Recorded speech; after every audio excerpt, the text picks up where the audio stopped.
কাউকে ঠকিয়ে হয়তো ক্ষণিকের সুখ পাওয়া যায়, কিন্তু আজীবন সুখে থাকা যায় না। ক্ষমা তাকেই করো যে অজান্তে ভুল করে, তাকে নয় যে জেনে বুঝে বেইমানি করে। খাবার যতই খারাপ হোক না কেন, পচে গেলে তার কোনো মূল্য থাকে না।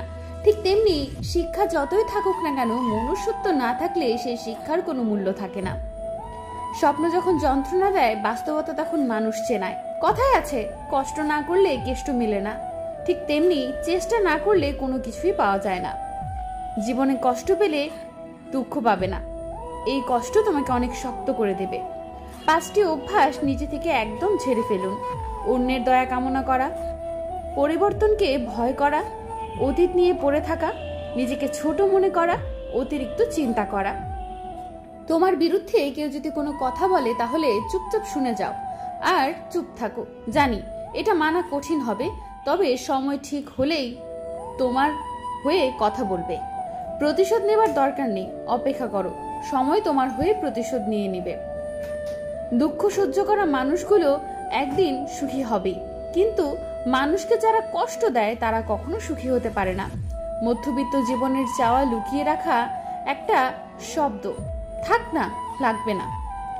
সময় বড় আজব জিনিস, এক সময়ে সবচেয়ে চেনা মানুষটিকে সবচেয়ে বেশি অচেনা করে দেয়। কেউ দেখে না তুমি তার জন্য কি করেছো, তারা শুধু দেখে তুমি তাদের জন্য কি করনি। কখনো কখনো তোমার মুখটা বন্ধ রাখতে হবে, গর্বিত মাথা নত করতে হবে এবং স্বীকার করে নিতে হবে যে তুমি ভুলের অর্থ তুমি পরাজিত নও, এর অর্থ তুমি পরিণত। জেনে রেখো, শেষ বেলায় জয়ের হাসিটা তুমিই হাসবে। যদি আর তোমার আর আমার দেখা না হয়, কোনো ভোরবেলা জানতে পারো আমি মানুষটা আর বেঁচে নেই, চোখ থেকে কি এক ফোঁটা পানি গড়িয়ে পড়বে, না অট্ট হাসিতে মেতে যাবে, থাকবে যে আপদ বিদায় হলো, এখন আর আমাকে কেউ জ্বালাবে না, মুক্তির স্বাদ গ্রহণ করবে তুমি।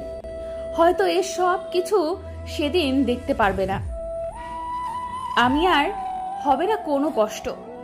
সেদিন তো হবে আমার থেকে সবার মুক্তি, আর আমার থেকে সবাইকে স্বাধীন করে আমি নিজেই পরাধীনতার শিকল পরে পাড়ি জমাবো।